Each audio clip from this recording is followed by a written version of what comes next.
Hoy expondremos dos temas especiales con Sofía y Viviana, la sanidad interior y la culpa.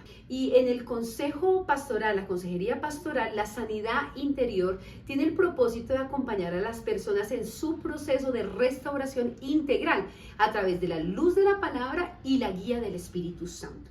Veremos dos autores importantes, Bernardo Stamateles y Pablo Hoff.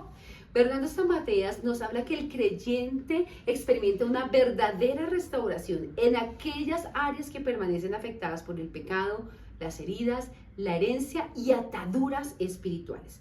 Mientras que Pablo Hoff nos enfatiza en que la labor del consejero consiste en ayudar a las personas a comprender su conflicto y guiarlas hacia una madurez espiritual mediante la acción del Espíritu Santo. Entonces veamos el significado de sanidad interior.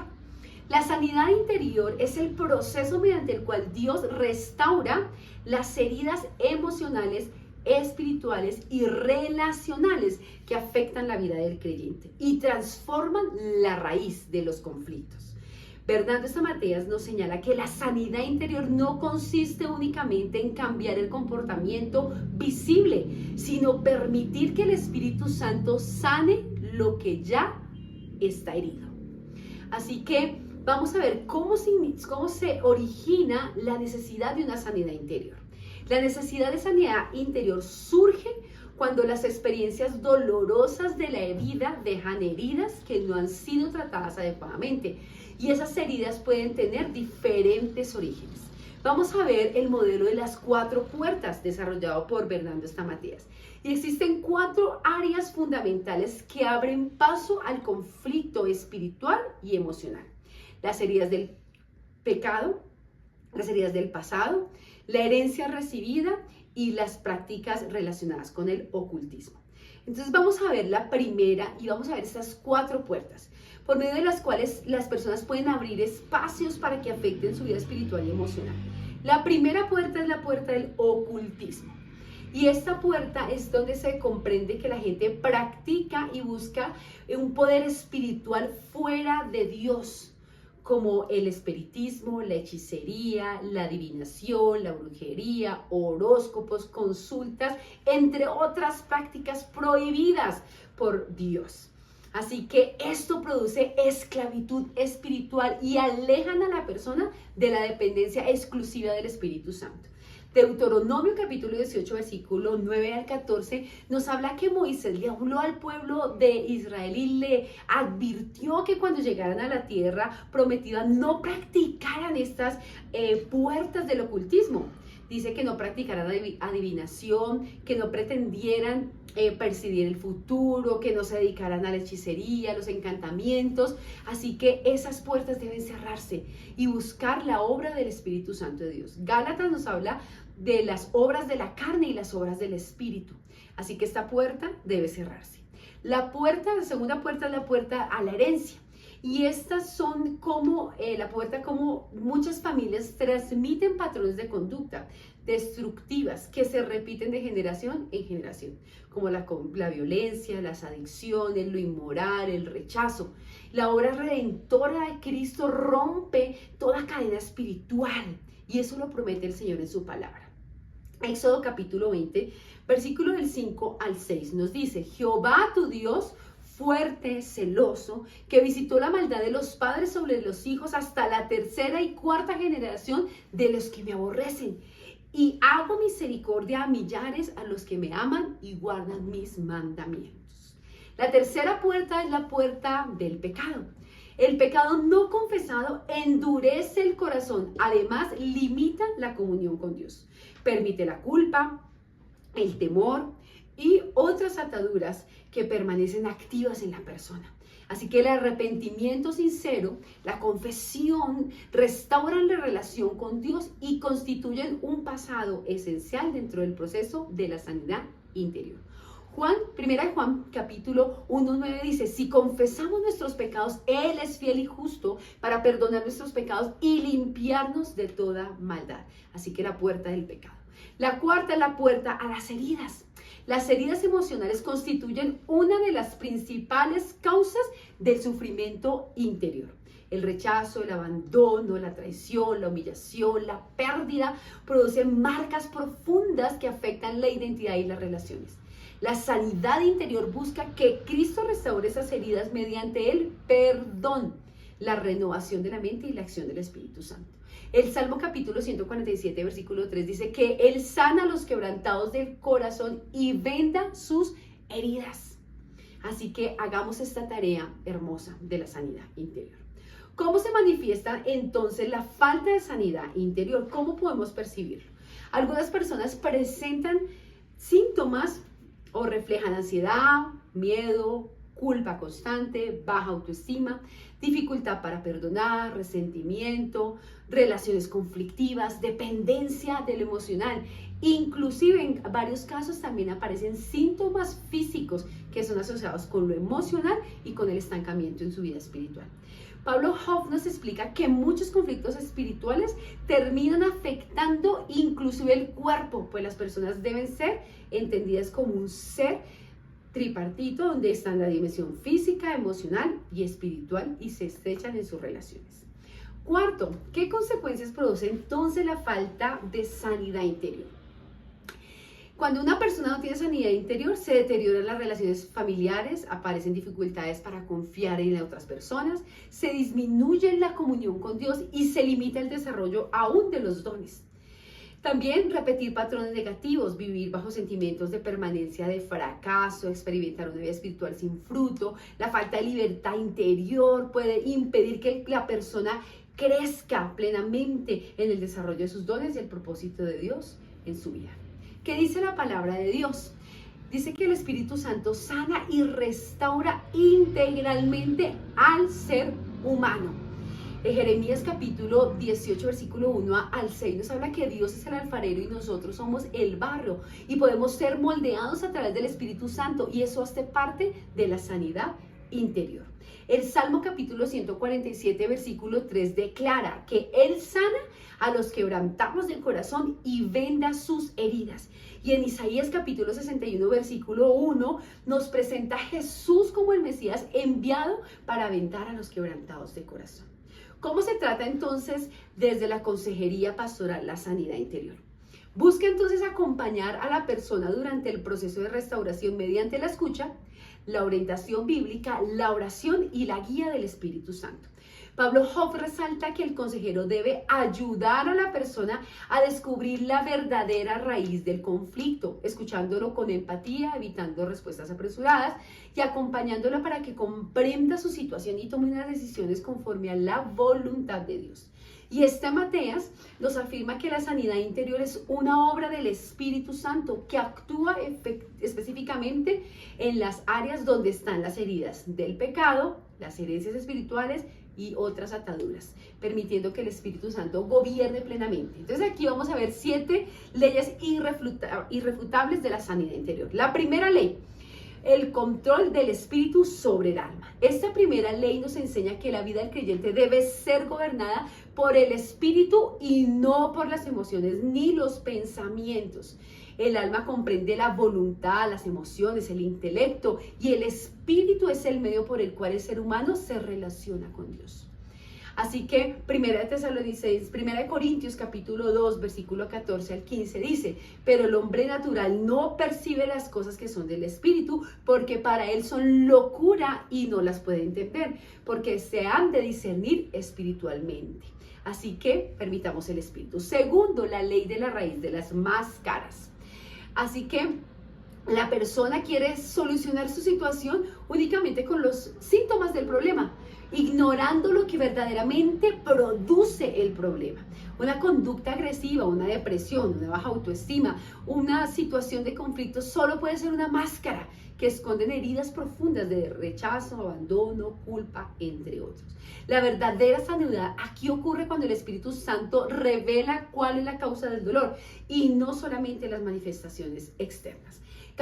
Mateo capítulo 15, versículo 18 al 19 dice: pero lo que sale de la boca, del corazón sale, y esto contamina al hombre.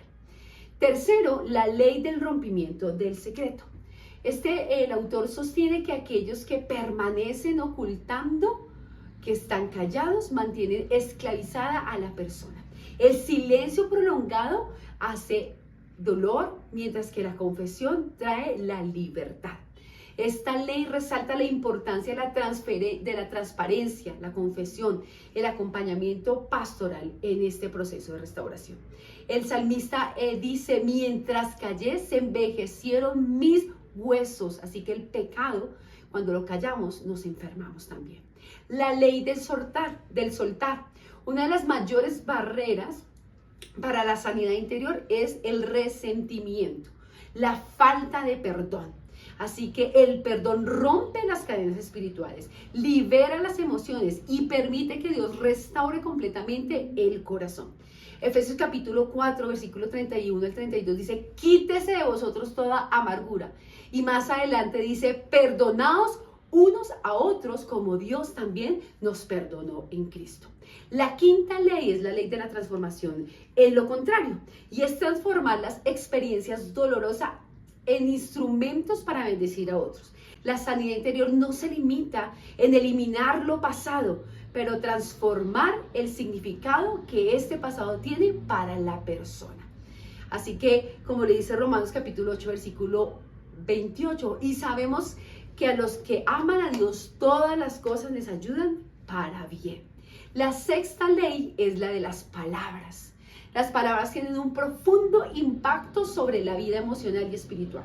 Muchas heridas permanecen abiertas por las palabras de rechazo, desprecio, humillación.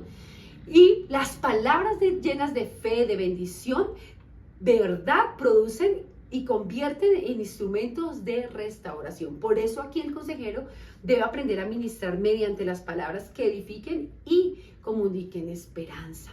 Proverbios capítulo 18, versículo 21 dice: la muerte y la vida están en el poder de la lengua, y el que la ama comerá de sus frutos.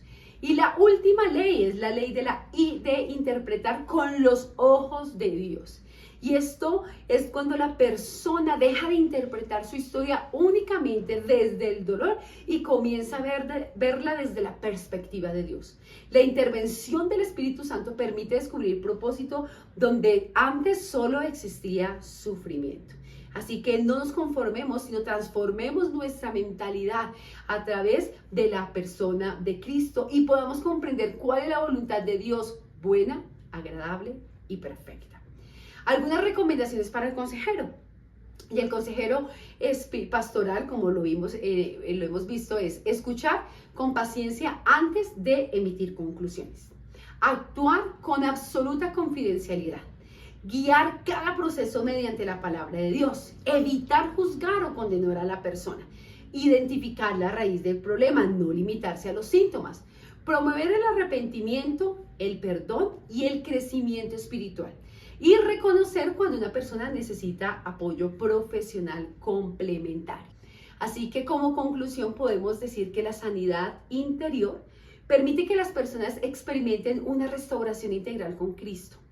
Permiten que Dios transforme profundamente el corazón, sane sus heridas del pasado y además fortalezca su vida espiritual. Debemos identificar la raíz que producen las heridas interiores, las heridas allí, para acompañar a la persona con sabiduría, con amor, con empatía, pero sobre todo con dependencia del Espíritu Santo. Y bueno, a continuación me gustaría hablar con ustedes sobre un tema que sé que todos hemos tenido que vivir o hemos tenido que pasar por ello, y es la culpa. Pero para entender este concepto es necesario primero encontrar o conocer cuál es su significado. Y dice que la culpa es haber fallado y por ende eso trae una consecuencia o también merece un castigo o un sacrificio. Y se puede definir también de forma muy directa como pecar contra Dios. Ahora, esto también es una herramienta que Dios usa para nosotros tener una autoevaluación. Dicen que la culpa es uno de los sufrimientos mentales más fuertes que los seres humanos podemos vivir. A continuación, vamos a ver algunas preguntas o vamos a dar respuesta a algunas preguntas que nos abren el panorama sobre lo que significa la culpa. Y es que no toda la culpa es igual. Aquí vamos a entrar a diferenciar entre la culpa verdadera y la culpa falsa. La culpa verdadera no es solo una emoción, es un hecho que ocurre cuando fallamos o pecamos contra Dios o sus leyes. Esto implica haber cometido una falta y por ende merece un castigo o requiere de un pago o un sacrificio para restaurar o reparar nuestra relación con Dios. Esta culpa proviene de la conciencia natural que Dios nos da, la cual nos ayuda a definir o a entender qué es bueno y qué es lo malo, o también de la convicción directa del Espíritu Santo a nuestro corazón.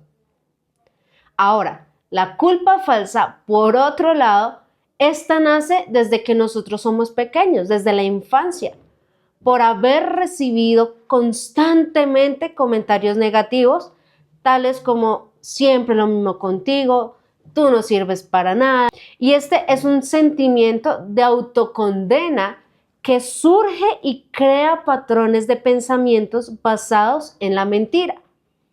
Entonces, esto lo que nos lleva o nos genera, o lo que genera en nosotros son comportamientos como de miedo o de rechazo o de sentir que tú nunca vas a ser aceptado en un grupo de personas o en un círculo social porque no eres suficiente para esas personas o porque simplemente tú no cumples las expectativas que esas otras personas tienen sobre ti. Esta culpa falsa es más proveniente de cosas del enemigo, a diferencia de la verdadera, que es una culpa que uno siente cuando peca contra Dios. Sabiendo esto, es lógico preguntarnos de dónde viene este sentimiento o cómo surge. Y el origen depende enteramente del tipo de culpa a la cual nos estemos enfrentando. Vamos a hablar primero del origen de la culpa verdadera. Esta nace de la desobediencia o transgresión directa a la voluntad de Dios. Y Dios activa esta alerta de dos maneras. Primero, a través de la conciencia. La conciencia funciona como un sensor interno, la cual nos permite distinguir entre el bien y el mal, como lo nombra Romanos 2:15. Sin embargo, mucho cuidado, tenemos que tener mucho cuidado, porque si nosotros ignoramos continuamente este sensor, la conciencia puede volverse corruptible, puede dañarse, como nos lo menciona 1 Timoteo 4:2, que dice: estas personas son hipócritas y mentirosas y tienen muerta la conciencia. Y la otra es por medio del Espíritu Santo. Jesús nos prometió que el Espíritu Santo vendría y este sería el que nos convencería de todo pecado, de justicia y de juicio. Él es el que escribe la ley de Dios en nuestros corazones y por ende nos guía de forma amorosa hacia el arrepentimiento. En cuanto a la culpa falsa, esta culpa se gesta desde nuestros primeros años de vida, cuando recibimos comentarios negativos o simplemente palabras que hieren nuestro corazón. Pero aquí hay un punto muy importante que quisiera resaltar, y es que esta culpa falsa nos lleva a entender que nuestro valor y el amor que recibimos de otros depende de nuestro comportamiento perfecto hacia los demás. Y aquí yo quisiera citar una parte de la Biblia que está en Gálatas 1:10 que dice: queda claro que no es mi intención ganarme el favor de la gente, sino el de Dios. Si mi objetivo fuera agradar a la gente, no sería un siervo de Cristo. En esta culpa se crea un sistema de pensamiento equivocado donde el miedo al rechazo domina nuestras decisiones. Y algo muy triste es que también a veces nos lleva a distorsionar la imagen de un Dios amoroso. Ya hablamos qué significa la culpa. También hablamos de cómo se origina. Pero en este momento me gustaría hablar con ustedes de cómo se manifiesta. Y es que la culpa no es una emoción que se puede guardar en un cajón o en un gabinete, sino realmente es una emoción que le gusta sobresalir, ir a la superficie. Y esta se manifiesta a través de 3 emociones que van muy entrelazadas con ella. Y la primera es la vergüenza.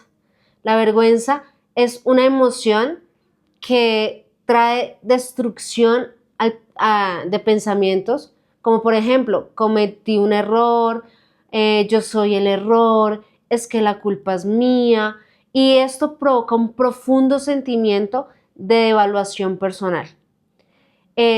Como lo expresa Job en el capítulo 10, versículo 15. Si fuere malo, ay de mí, y si fuere justo, no levantaré mi cabeza, estando hastiado de deshonra. La segunda emoción es el miedo. El miedo se desencadena a través del temor al rechazo, a la soledad, a no ser suficiente, o a veces también llegamos a pensar en un castigo divino, haciéndonos creer que Dios está enojado y nos va a castigar por lo que hemos hecho. Aunque la Biblia nos recuerda en 1 de Juan 4:18, dice que el verdadero amor de Dios echa fuera el temor. Y cuando la culpa predomina, nos escondemos. Hacemos exactamente lo mismo que hizo Adán tras desobedecer al mandato que Dios le había dado en Génesis 3:10, que dice así: oí tu voz en el huerto y tuve miedo y me escondí. Esto nos deja ver que el enojo es una herramienta que usa también el enemigo para privarnos a nosotros de aceptar que fallamos, de solucionar conflictos o de simplemente ser empáticos con los demás. Y última emoción es el enojo y la necesidad del control. Y es que la ira se vuelve un escudo defensivo para evitar que otros noten nuestras fallas o simplemente para que otros no puedan, de cierta forma, herirnos. Y es que, como lo menciona Salmos 4:4, que dice: no pequen al dejar que el enojo los controle. Reflexionen durante la noche y quédense en silencio. Esto se manifiesta en perfeccionismo, en adicción al trabajo, asumiendo una postura de mártir constante, es que siempre me pasa a mí lo malo, asumiendo la culpa de todo de forma automática, solo para calmar la tensión del momento, sin que haya un cambio de fondo. Estas 3 emociones hacen que se manifieste en nosotros esta culpa y que difícilmente podamos superarla, ya que estas emociones lo que hacen es que nos contraen a poder aceptar que de pronto necesitamos ayuda para salir de esta posición. Ahora hablemos de las consecuencias y de cuál es la visión de la Biblia frente a este tema. Y quiero hacer una pregunta. ¿Qué pasa cuando dejamos que esta culpa crezca dentro de nosotros? Bueno, la verdad es que si nosotros dejamos que esto crezca y no se le dé solución o no se le dé respuesta, la verdad es que esto nos va a afectar a nosotros de manera integral en 3 áreas de nuestras vidas. Y la primera de ellas es en el área física. El cuerpo reacciona al estrés espiritual acumulado a través de síntomas en el cuerpo, como lo son dolor de cabeza, también síntomas como la fatiga constante, la hipertensión, la tensión muscular, el insomnio o úlceras. Y todo esto también no lo queremos fijar a través de la Biblia, cuando en Jeremías 30:15 dice: incurable es tu dolor, porque por la grandeza de tu iniquidad te he hecho esto. Entonces, esto es una gran evidencia de que la culpa nos puede afectar mucho en nuestra parte física. Ahora, también nos afecta en nuestra parte emocional y relacional. ¿Por qué? Porque el sentimiento de culpa nos produce en nosotros depresión, aislamiento social, frialdad emocional, incapacidad para conectar a veces con nuestra pareja o con alguno de nuestros familiares. Y todo esto se centra en el miedo a ser descubierto o a ser rechazado por aquella falla que cometimos. Otra área es nuestra área espiritual, porque este sentimiento de culpa, si no se le da solución o se resuelve, puede generar distancia entre nosotros y la presencia de Dios. Esto le roba el gozo de la salvación, como lo pronuncia Proverbios 11:2, y paraliza nuestra vida de oración, de intimidad o de nuestra lectura bíblica. Este sentimiento de inutilidad nos hace pensar que Dios jamás volverá a aceptarnos o jamás volvería a usarnos. Estas son una de las consecuencias que produce el no darle solución a este tema de la culpa. Pero ahora, ¿qué dice la Biblia de esto? Y es que la Biblia nos muestra dos perspectivas generacionales. La primera la encontramos en el Antiguo Testamento, donde la culpa exigía un pago sacrificial para poder obtener perdón. Entonces lo que se hacía antes es que tú ibas, llevabas tu cordero, se sacrificaba y en ese momento ya tus pecados habían sido perdonados. Y entramos a un proceso de reconciliación y todo esto lo podemos ver en Levítico, que allí nos lo nombra específicamente en Levítico 6. Sin embargo, la otra perspectiva la encontramos en el Nuevo Testamento. En el Nuevo Testamento se nos presenta a Jesucristo como el único y perfecto sacrificio, como el Cordero de Dios, que pagó por todas las culpas de una vez y para siempre. El perdón está garantizado. La Biblia asegura que si nosotros reconocemos y confesamos nuestros pecados, Dios no solo nos va a perdonar, sino que Él también nos va a limpiar. Dice la palabra de Dios que si confesamos nuestros pecados, Él es fiel y justo para perdonar nuestros pecados y limpiarnos de toda maldad. Esto lo dice 1 Juan 1:9. Y Él aleja nuestras faltas. Cuanto está lejos el oriente del occidente, como lo dice Salmo 103:12, y nos promete que ahora, pues, ninguna condenación hay para los que están en Cristo Jesús.